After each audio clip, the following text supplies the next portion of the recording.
The risk I think a lot of young or inexperienced actors make is they treat acting like it's therapy, and it's not. That's where I think a lot of media screws up a lot of the method acting stuff, is it gets kind of psychotic. And you should be able to pretend, let it come close to home, let it kind of give you the heebie-jeebies. But if it's lingering for days because you got into the headspace of a psychotic killer or 9/11 survivor, you're now acting for therapy.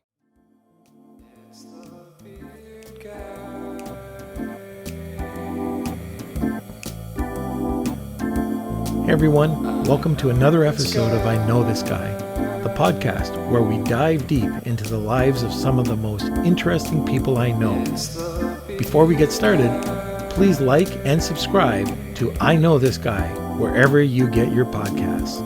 By the way, my kids want me to say something about ringing a bell. What the hell's a bell?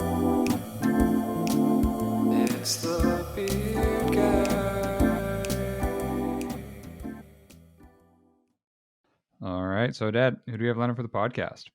All right, Larry Broughton did it again. We're going to be talking with Jeff Bosley, who is a Green Beret, firefighter, actor, and producer. He's the whole package.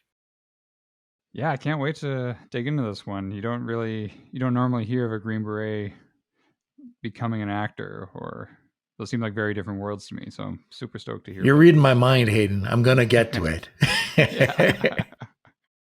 All right. Well, let's dive right in. All right, Jeff. Welcome to the podcast. Hey, thanks for having me, as always. Now, Larry Broughton was the referral. Larry is an interesting guy. Yes. That sounds like a tiptoe PC thing, like right there, right off the bat. Well, I wasn't going to challenge him anyways. Oh, yeah. No. I'll go with you. I support your decision. Yeah. No. He's been one of our most interesting guests. And if he's referring you, I'm listening. Oh, God. The bar is high now. Yeah. Damn it, Larry. One of the things that we talk about and what I try to bring across in the podcast is I want to get people to understand, what made Jeff. Yeah. And so if you don't mind, do you mind going back and let's talk a little bit about your backstory? Yeah. And yeah, like you said, if I start getting censored or skimmy, pause me, digitally slap me and say, hey, dig into that. A digital slap. Yeah, it's a play on words. My backstory, basically, I was raised mostly in Idaho, a small town named Pocatello. Sounds smaller than it is. It's probably around 70,000 people, but it's called Pocatello, and it sounds like something you see in like a Texas football movie where it's like rivals and all that. And growing up there, that's kind of how it was. There's only 2 junior highs.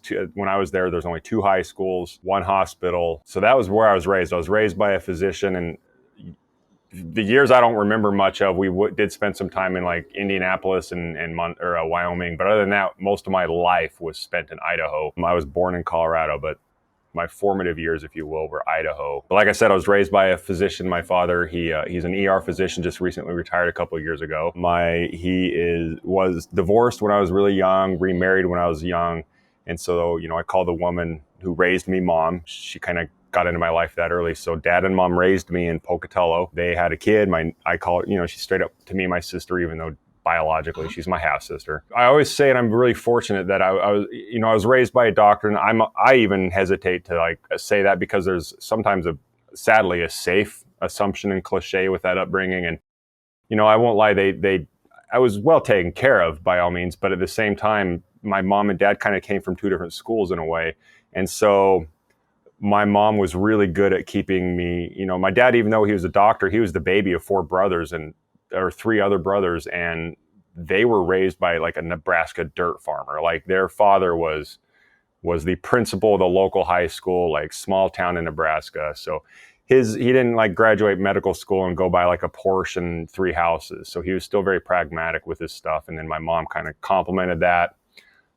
I just off the top of my head, I remember I always wore Levi jeans or Wranglers, and if I wanted fancy shoes, mom made me mow more lawns. So that was I kind of got a good upbringing that way, but luckily I didn't. Great. Yeah. I'm lucky that I didn't, if I wanted something, it was more, it's not like I I was always like, oh, I wonder if I'm going to eat. I was very lucky that way. But at the same time, if I wanted fancy waste of money stuff, they taught me that value of you're going to figure out it yourself. So it was kind of a nice dualistic upbringing. Can I ask a question? Yeah, please. Because I'm in Canada, Hayden's in Canada. And one of the things that I always find amazing, you talked about the rivalries, Shelbyville, in your high school, did you have was it a big thing on Friday nights?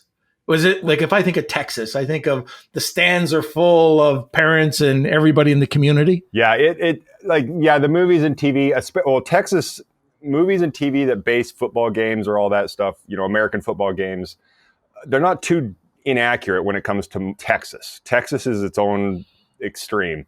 But with that being said, my upbringing in Idaho with just those two high schools, it absolutely was that. We didn't have the funds like a lot of Texas high schools do, but we had, their Idaho State University is in that hometown I was raised in, Pocatello.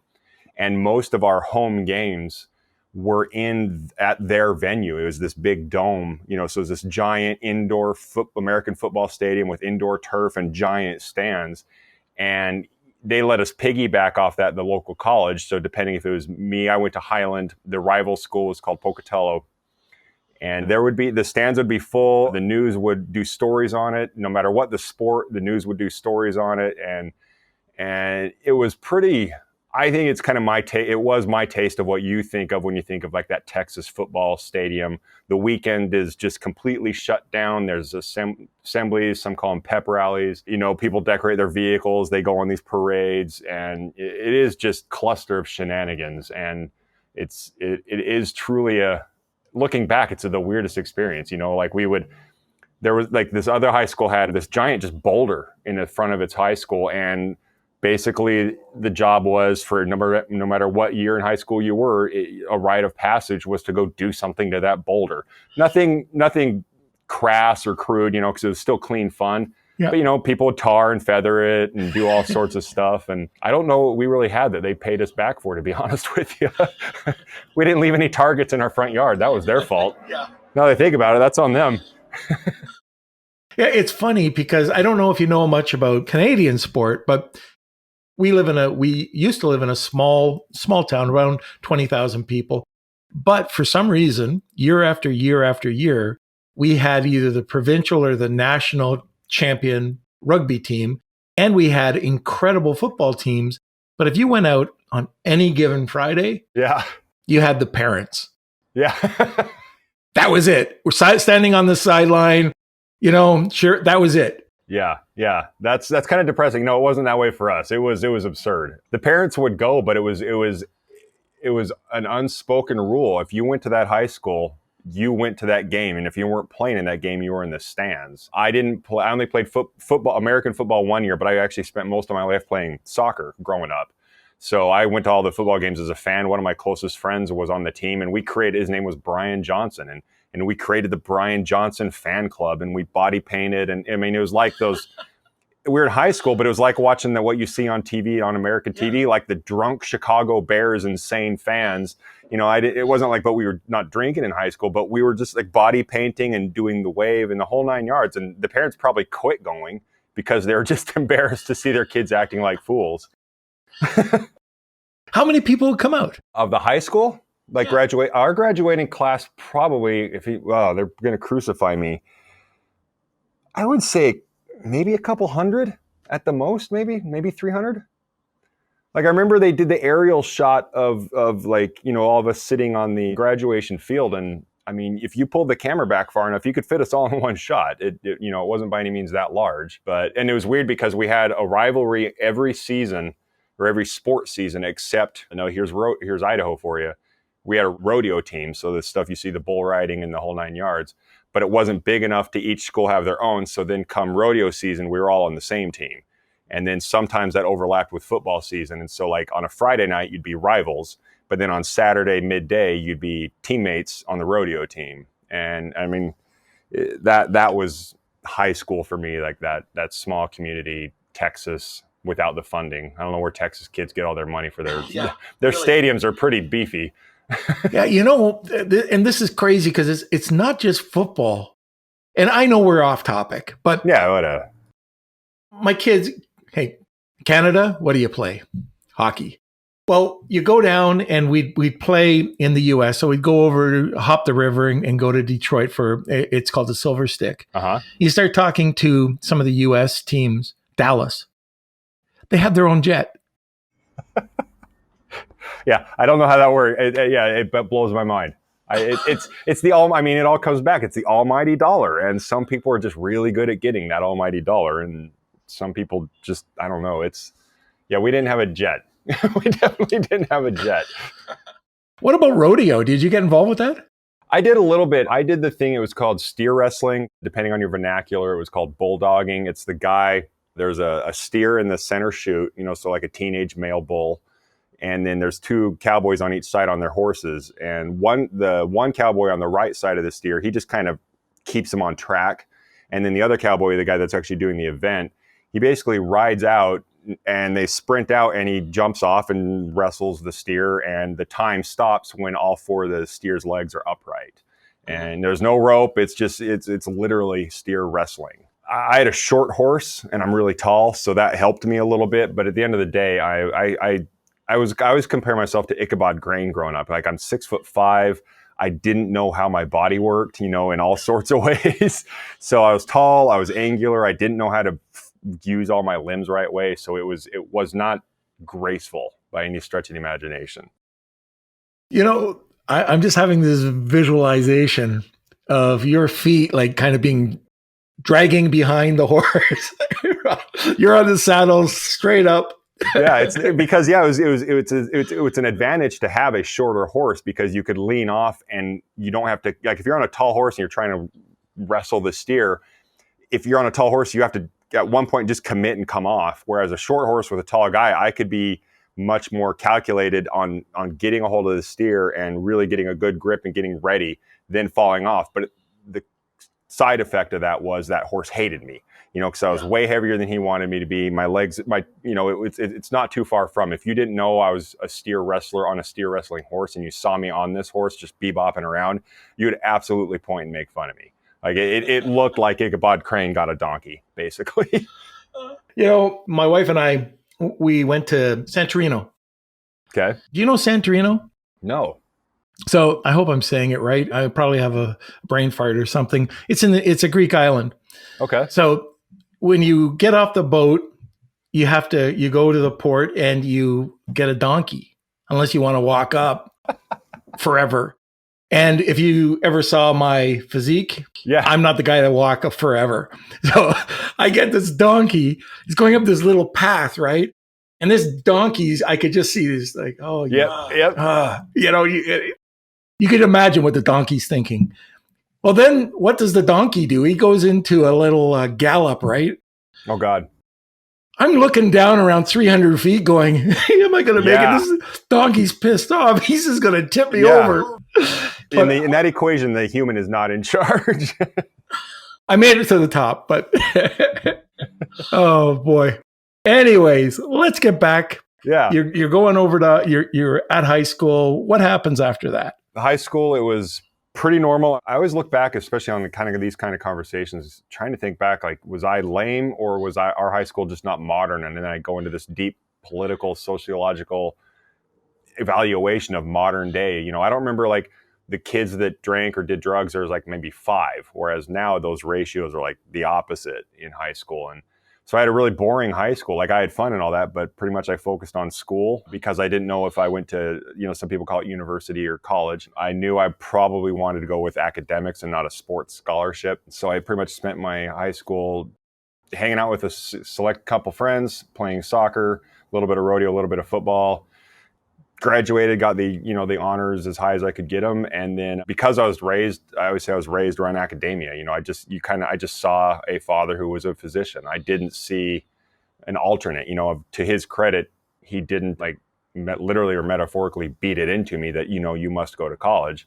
I just assumed that's what you did next. So I spent like my second half of my senior year looking at colleges. After that, just went off to college. I ended up going to Pacific Lutheran University in Tacoma, Washington, which It sounds like I was going there to study to be a priest, but it's kind of like Notre Dame, just not famous. It's private colleges. Again, I was very fortunate. Are typically religious based. They gave me the biggest scholarship for my academic, my GPA. And so I moved up to Tacoma, Washington. And the joke, when I was looking at colleges in Washington, like in the States, there's a running joke about like the Northeast or the Northwest just being constantly gray and gloomy. And I was looking at colleges in the summers, and it's green and gorgeous and bright blue and all that. And I was like, oh, the stereotypes and the cliches are wrong. And then day one of college, it rained. And it was gray for like the next 9 months, and I was like, oh, it's a seasonal thing. And so first year of college was very much for me, not like I was sheltered, but I was like, oh, I'm out in the big world. And I didn't do anything cool or fun to earn the incredibly poor GPA I got. I just slept in, and I kind of went to class. I couldn't focus, and I watched a lot of cartoons. And I wasn't high watching cartoons. I wasn't drunk watching cartoons. I was stone cold sober watching cartoons, not going to class. So yeah, I was a guy that probably in retrospect probably should have went to the military out of high school and then decided on college later. College was what it was after, I lost my academic scholarships because of that amazing work ethic and of cartoon watching. No surprise there. I was an RA in the dorms. I don't know what you guys call it, but they're the resident assistant. So they're kind of like the big brother for that hallway or that wing or that dorm. That helped pay room and board. And that was kind of fun. I enjoyed that. I wasn't really good at it because I'm good at authority and babysitting, but at the same time, I'm not. Because our campus was a dry campus, which means you had to enforce you can't drink. But I kind of was like, well, if you're drinking in your room and I don't know about it, good on you. So I was I just tried to be the cool RA. And then that was pretty much my college career. Academics kind of took a crap on me. And then after 4 years, I decided I'm going to take a year off of college. I wasn't even close to graduating because of my amazing grades. Took a year off, was a cliche personal trainer. And then that went really south. And then I was a personal trainer and host at a Tony Roma's. It's a rib restaurant. And that wasn't paying enough. And then so I was a personal trainer, a host at Tony Roma's, an overnight security guard venue in Washington. And then finally, I kind of just burying myself, finally had to come crawling back home to Idaho in debt to mommy and daddy and say, I need to move in. I got to sell my truck, get myself out of debt, kind of lick my wounds. Started round 2 at college, back at hometown in Idaho, Pocatello, Idaho. So it was just kind of like, here we go again. Let's try this one more time. Since it was in-state tuition, it was much cheaper for me, and dabbled at that again for almost 5 years. A large amount of those were doing theater and sports medicine. And then at 5 years, when most people are finally done, and this is now, mind you, around 9 years of college, still no degree, I decided, I quit. I'm going to regret. 9/11 happened towards the tail end there, and I was like, I'm going to regret never doing this military thing that I always wanted to do. But the more I got comfortable in my life, the more I wanted to put it off and not do it. Because you get older, you don't want people telling you what to do in that whole 9 yards. And enlisted, proposed to my at the time girlfriend the next day, ran off and played Green Beret for a good minute. And that's kind of the backstory-ish. Is that how you met Larry? He and I, no, that's what's ironic is there's only like 3 Green Berets in California that we know of. And it's like dogs smelling each other's crotch. It was like I moved to California and Larry was down where he was going, there's another one of us somewhere here, He could just sense there was a new Green Beret in the country. So we bonded over that. And it was mostly because of social media. We popped on each other's radar. And that's how we just kind of instantly, for me, there's a blind loyalty and trust to like the people in my world, that ilk and my Green Beret world, where until they prove otherwise, I 1000% trust them with my life, my family, my mother, my sister, whomever. And that's when I met Larry, he met those standards, and we just kind of became friends ever since. And the irony is we were both Green Berets in California. Yeah, that's kind of, I think that catches us up to the backstory. It's a very Forrest Gump on steroids backstory. Well, how did you get from, okay, you were athletic, to getting into the military, to becoming a Green Beret? So it's not that you're just athletic. To get into the Green Beret, you've got to be in excellent shape. Medium answer is yes, there is obviously a physical component. And the thing, and I'm going to come across a little bias, obviously, but the thing that makes the Green Berets, the U.S. Army Special Forces, so incredibly unique is, yes, they are, a lot of them actually, ironically, you'd be amazed. A lot of them are just kind of barrel-chested freedom fighters. They're not like the Navy SEALs in the movies where they're all tanned and ripped. They're actually just kind of, they look like farmers. They're just tough and strong and have endurance. But obviously they're in shape. But the thing that kind of, in my opinion, differentiates us largely is because there's a huge educational and like socio-political component in a lot of what we do and how we're trained. So that really narrows down a lot of people, because you'd see in the tryouts, Mr. Triathlon, but they would fail out because they couldn't deal with, like learning a second language, or like learning we have a lot of stuff called like psychological operations. Like they couldn't do that, but, they could swim for 10 miles, so finding that unique package that hits a lot of different bullet points to include physical fitness really narrowed down the amount of candidates that make it, and it's not like you have to be the perfect soldier like in the movies or anything, but you have to be really good at a lot of stuff. I suck at running, never been good at it, like ever. And I'm not just being self-deprecating. Like anybody will vouch for me. Anybody that has worked with me, they'll say, yeah, Bosley sucks at running. He is horrendous. But be perfect. But where I was really good at, I compensated elsewhere in everything else I did. So it was that package deal that we offered. And if Mr. Ironman shows up and that's all they have to offer, they'll fail out pretty quickly. That's unquestionable. But that being said, the physical component sucked a lot. It beat me up. It destroys your body, whether you're even doing the tryouts or just maintaining the career. The physical component is 1 billion% there. And where your physical component ends or weakens or gets lax, your mental component has to compensate. And that's where a lot of, I think, Green Beret stuff happens, is where the mind takes over and you just suffer through hell despite what your body can and can't do. And that transfers over to day-to-day life. Yes, in theory. Good and bad, though. Let's talk about that. Yeah. I argue, well, it's hard because you apply that intense living experience of, I don't want to get cliche of like, kill or be killed or all those kind of cliches, but that intense, if I do this and I am willing to die trying or whatever, it's a great mental approach to a career in the civilian world or whatever you're doing, like particularly me in this Hollywood shenanigans. But the ratio of percentage put in and percentage put out seems a little, I think that's some like kind of the heartbreaking reality for a lot of vets coming out is, I was used to putting in 1 billion%, and if I put that in, I would get it out. And if my body broke and my mind could take over, I would still succeed at the mission, whether literal or metaphorical. Apply that to a little bit more of the chaotic, not in counting COVID, but apply that to the little chaotic world of the civilian sector, and especially like this Hollywood crap I do. It's really heartbreaking in a way to have such that intense, you're used to success based on what your merits are, but we all know that's sadly not how the real world works. And sometimes, especially, and I chose to go into the industry that's the 1 billion% opposite of the Green Berets.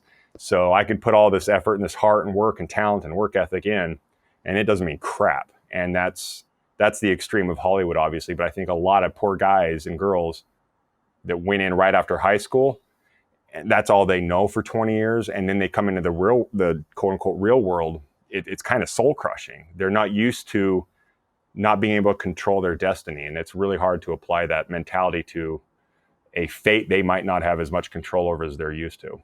I can see the skills coming out of the military and you being able to apply it to Hollywood. Yeah, it is and isn't. Like, there's the pretty obvious thing. Like, obviously I can play a soldier, play it well. They get a lot of bang for their buck, like, I always argue, like, a lot of people in the military, and no disrespect to them, they'll go to a movie about the military and just gut it. And, and I argue, yeah, they did this wrong, they did that wrong, but you're going there to be entertained. The audience is made for probably the 98% of the people in that theater that aren't military.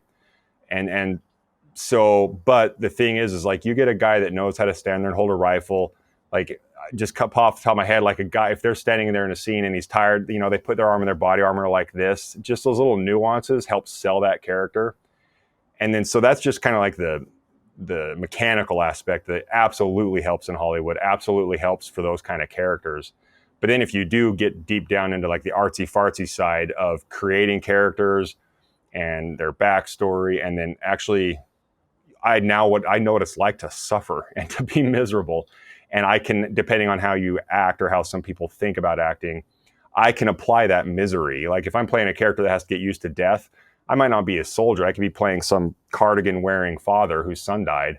I know what it's like to see people die, and I can use that in a healthy way to create better characters, hopefully. So it is a tool, obviously, that is crazy idea. If I came here at 18, I would not be near as well off as I am now. Okay. I'm curious. Day one out of the military, what was it like? I was OCD, and my day one was more like Ferris Bueller's day off. While I was getting out of the military, I was actually in the firefighter academy in Colorado Springs. I didn't want any overlap.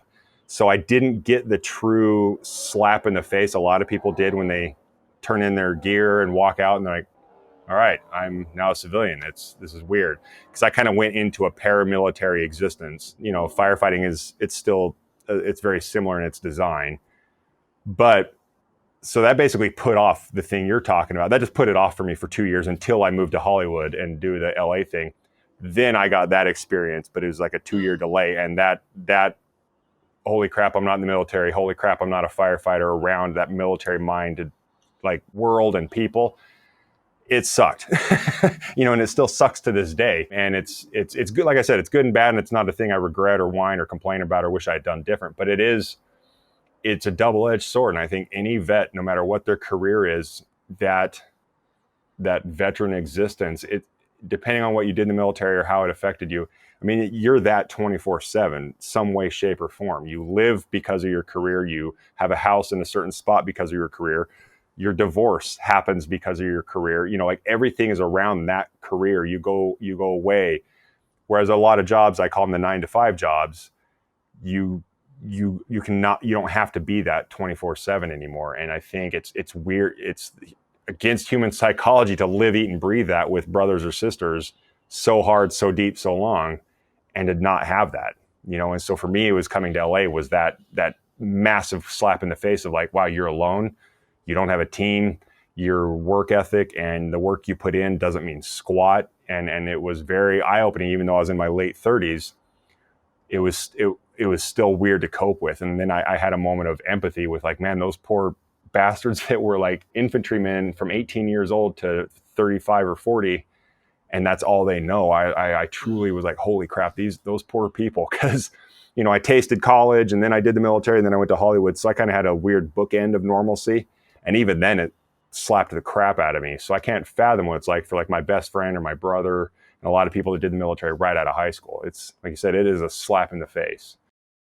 So I'm thinking you've gone through the military, you're a firefighter, you go to Hollywood. Did you feel out of control? 1,000,000,000%. Up until this interview, I would say I still felt out of control.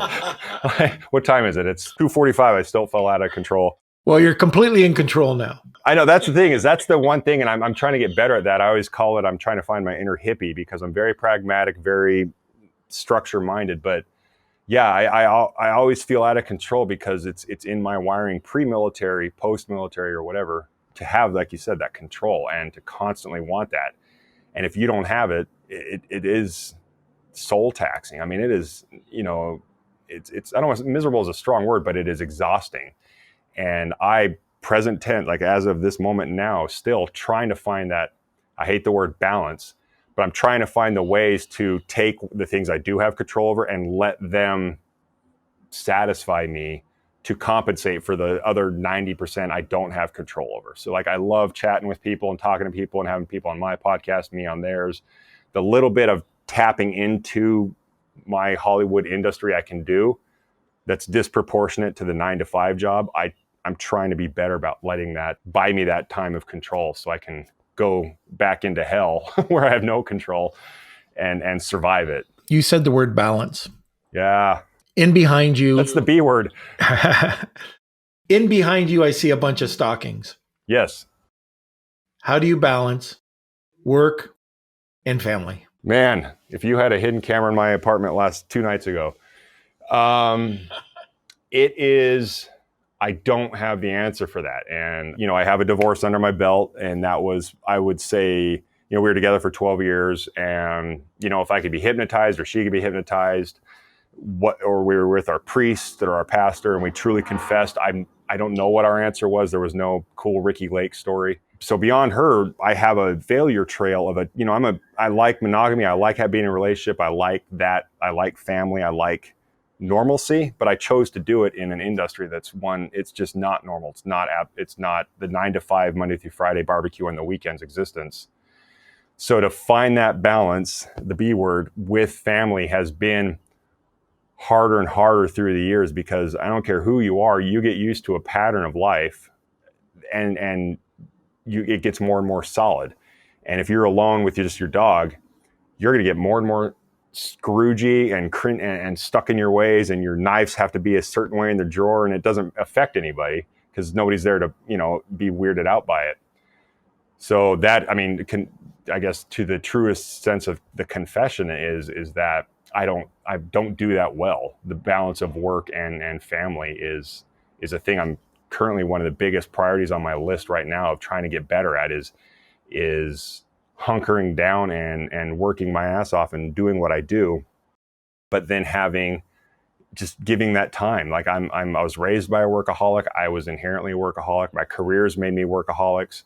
An industry I have no control in makes me work even harder, because I go, well, I have no control over this, so I got to work even harder just in case it works out. So I go, well, how can I do this? So I literally have at 12 p.m. on my Google Calendar every day, hey, shoot a message or a phone call to your girlfriend to say, hi, just thinking about you. Not because I don't mean it or don't feel it that I have to put in a Google Calendar, but that's how I try to find balance, is like use my gifts of structure and regiment and apply that to let my heart or my feelings or whatever, use those tools to do the thing. The thought that counts only lasts so long, but the heart and the feelings are there to my mom, the people in these stockings, my girlfriend, but the mechanics aren't. So that's a long-winded answer to say I have no clue in hell how to do that. There we go. No clue in hell. Yeah, you could cut out all the stuff I just said and just cut to me saying I have no idea. But look at your professions. Military, firefighter, and then actor, producer. It's really tough to, I shouldn't say commit, but to balance things out. Yeah, it is. And depending on, I know some people that in this industry, and I don't mean this any disrespect to them, but like they might come here and they might dabble, they might, do their best, but they are better at spending time with a significant other or their family, or taking time off, going to the beach and all that. And like I said, with all due respect, all disclaimers insert here. When I see them posting on social media, like, oh, I'm at the beach, or, oh, we're on a date, my first instinct, sadly, is like, you're being lazy. You could be working on something right now. Or especially in our industry, I look at it and go, you could be working at something. You might not be working on set collecting a paycheck, but you could be updating your resumes, or you could be talking to your man.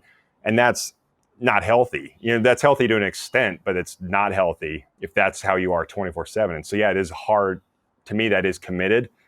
But if you just look at the pie, if the pie is 100% and you're 100% committed to this one pie, you got nothing to give. And then therein lies, for me, a failure trail of relationships and family. My family, God bless them, they, family they'll take the most abuse from you yet still love you, and I think that's what makes a family in a ideal scenario. And that's how they are for me. Is like, Jeff really sucks at calling, but we know he loves us.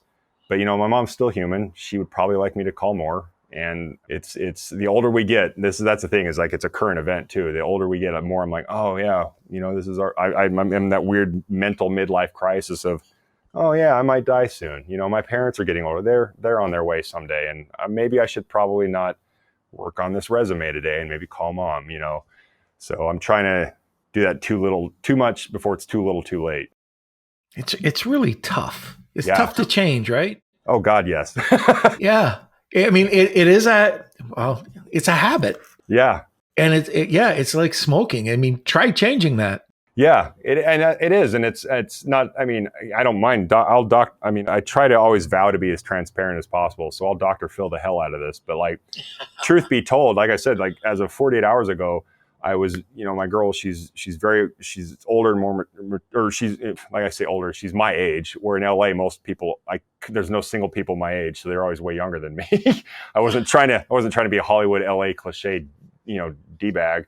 But so she's older and she's more mature, and so she's a little bit more tough and saying, "Hey, this is what I want. Why aren't you giving it to me?" I was like, "Oh, this is awesome. You're very much like that." And then, like you said, it's a habit where I've cultivated this good, bad, or indifferent person who I am for now 42 years. Her and I have only been together for less than a year. That you got some work ahead of you. I'm not asking her to like wait 42 years for me to get my stuff together to work like a normal human with her, but you're right. That habit is weird. It's not my instinct after, if you're alone for years or whatever, it's not my instinct at the end of the day is to do what I always do, which is, work out or do my nightly routine or whatever. Never once is my instinct to call this person.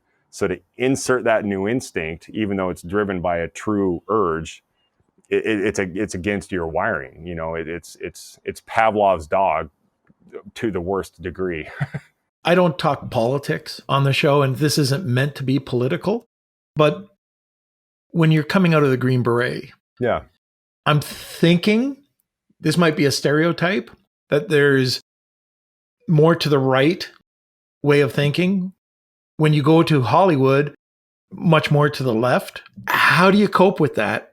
Yes, you don't have to get political for me to say, yes, I know exactly what you're saying and I agree with it and it's there. That's tough. That falls into that same where, like I was joking where Larry and I are like, I can only think of, and I don't think I'm exaggerating, like 4 or 5 Green Berets in Southern California. And that's might even be rounding up by 1.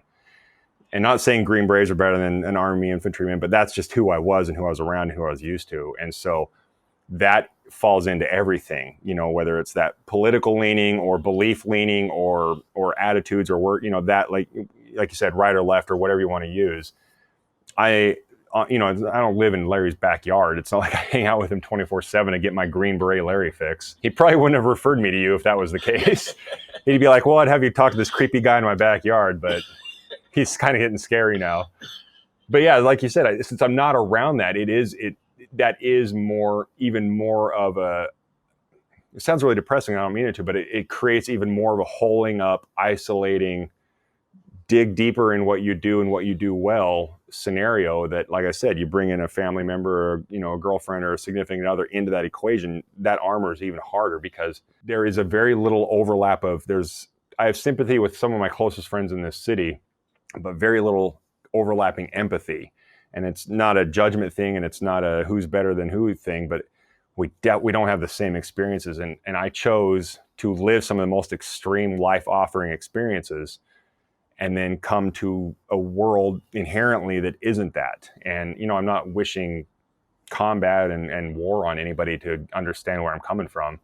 But to me, not to be too extreme, but to me, it'd be like, I can't relate what it's like to be a female and that's a victim of rape. Obviously, this is an extreme metaphor, but I will never be able to relate to that, knock on wood. And she will never be able to, or another person will, just as much as somebody that hasn't been through what Larry and I have been through, will never be able to relate to it.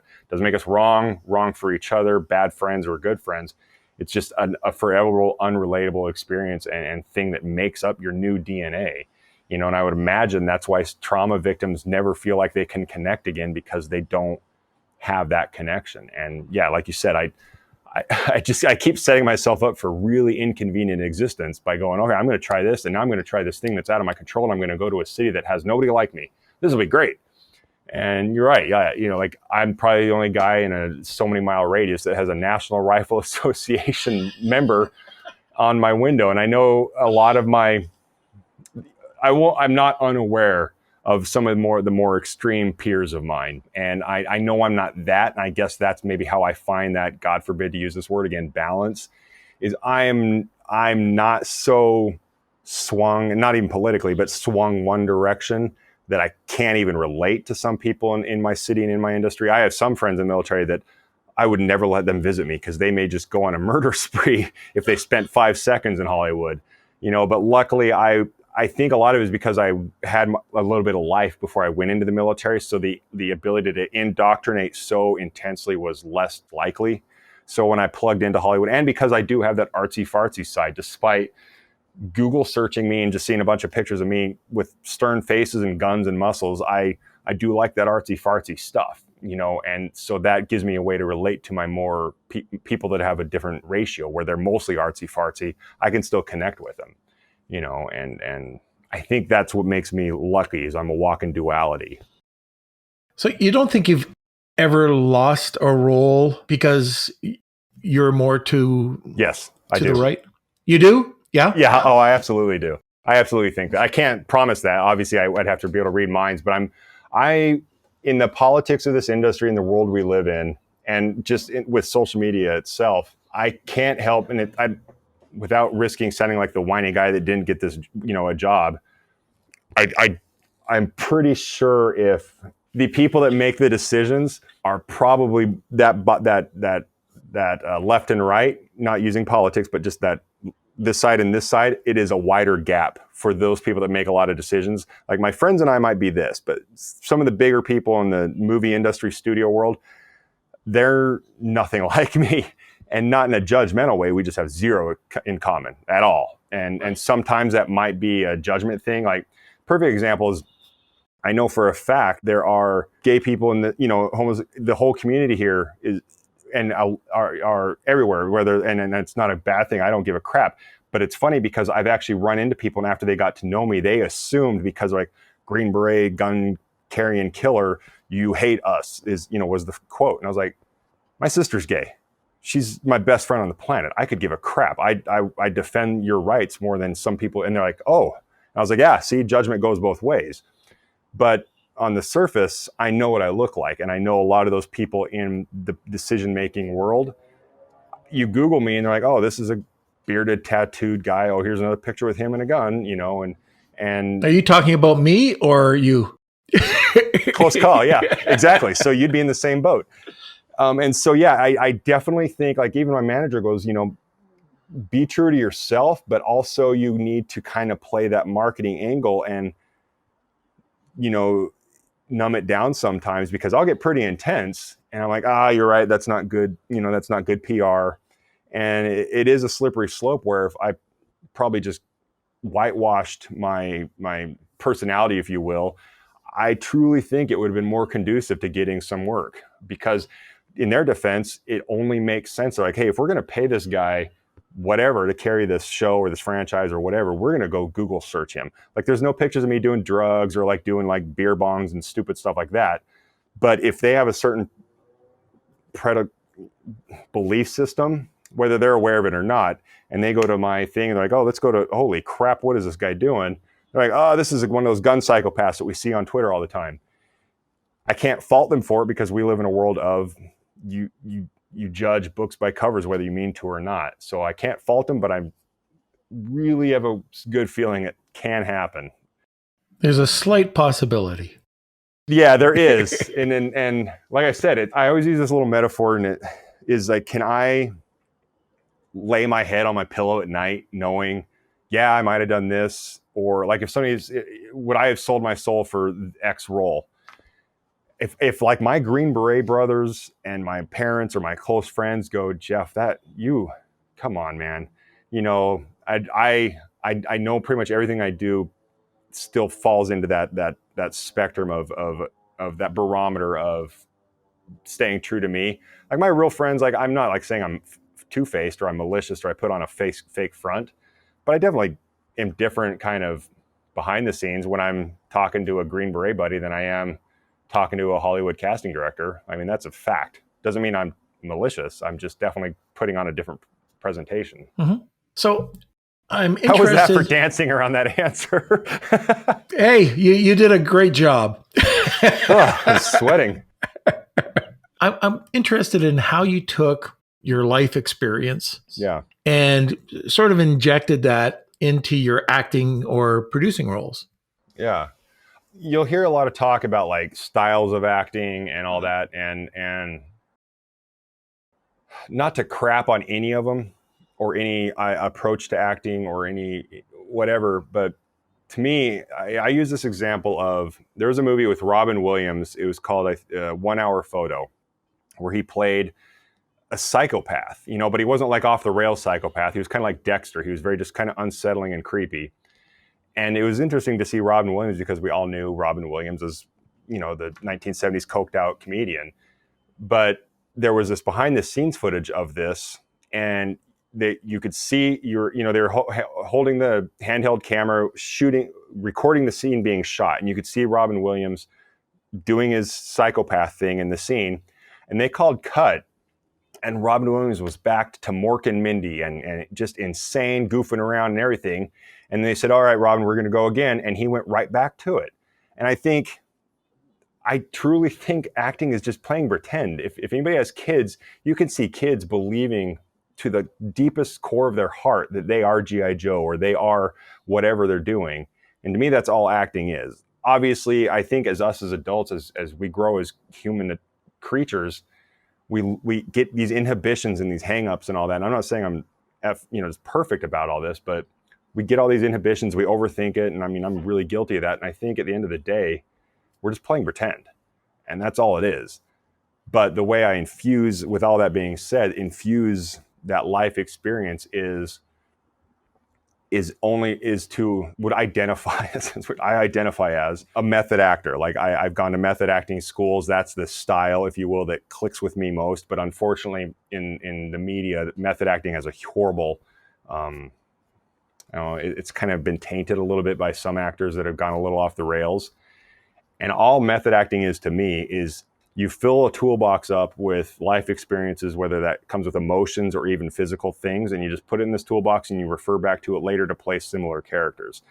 So, like I said, in the other experience of, I use this metaphor a lot, and this is extreme, but it works. I don't know what it's like as a male to have raped a woman. I have played a character in a play where that character was going to try to rape a woman. That's messed up. And it's really weird, and I didn't want to, a lot of people think method acting is believing you're the rapist in this scenario. That's not the case. To me, method acting, or what I at least do with drawing life experience into a fictional character, is I know from research, more or less, men that do that, their issue, it's not a sexual thing, it's a power thing. And they choose to display that control and power in that aggressive manner. So I look at, well, what does Jeff do that he wants power and control? Anytime I was deployed or anytime I'm in charge of something, I micromanage and I want control, and I want things to go my way, and then turn that up to a 10 and apply that to this character. And so that's, to me, where I just draw all that stuff. If I'm playing, like I said, a cardigan wearing dad mourning the death of his son, I'm very fortunate. I don't have a son that has passed away, but I've seen death. And you take that seed and apply it into this other scenario. And that's kind of what I do. And luckily I waited, 30 plus years to get into this industry. And I've lived a barometer of good, bad, and hell and everything in between. Whereas, like a kid that goes to an acting school and he's 17 and has like a cell phone bill, he has nothing to show, and any of us that are older and crustier and more jaded, you can see that. And I think that's why those great actors of the world work for us, whether you're talking about De Niro or I just blanked on his name. He, not Gerard Butler. Oh God, Daniel Day-Lewis. I don't know his backstory or his life, but every time he's played a character, I, as an old guy that's lived some life, I'm like, I buy that, and I think it's because he conveys that, whereas some 17-year-old kid couldn't do that crap. And so that's my how, is I just try to find the thing that applies or the thing that's similar and just apply it to that. And I literally think of that Robin Williams scene, and I think of little kids playing pretend in the sandbox, and I go, you know what? You're not curing cancer. Don't overthink this. Just go play pretend and do your best at it. Has there ever been a role that you've played that may have hit too close to home? I played, and I think that might be something like there's the actor's high. Like firefighters love fighting fires, even though sadly that means something's wring or somebody's property's burning down. but you get a high within your career. You get that enjoyment or that rush. And not to say every time I play a Navy SEAL in a TV show or movie, I'm not enjoying myself, but I'm also not. I'm kind of just going with the flow. It's kind of a walk in the park, but I still love doing it. But the ones that make you kind of go shudder a little bit, or just kind of go, like you said, it was too close to home, was actually at this school I go to. It's called the Strasberg Institute. I mean, they're very known for their method acting and all this stuff. I had to do a scene, and it was a monologue, and it was a monologue I actually took from a movie or a TV show with Dennis Leary, and it's called Rescue Me, and it's about firefighters, and it's very heavily focused on these firefighters at this fire station after 9/11. Tons of comedy, but tons of drama too. And there was this scene in there. I transcribed the scene. It was one Dennis Leary performer, who Dennis Leary is inherently like, he's known for being crusty and angry and very comedic with this weird angry twist. But this scene was amazing. And at the risk of you're never really supposed to use scenes from known material because you can't unsee what you saw.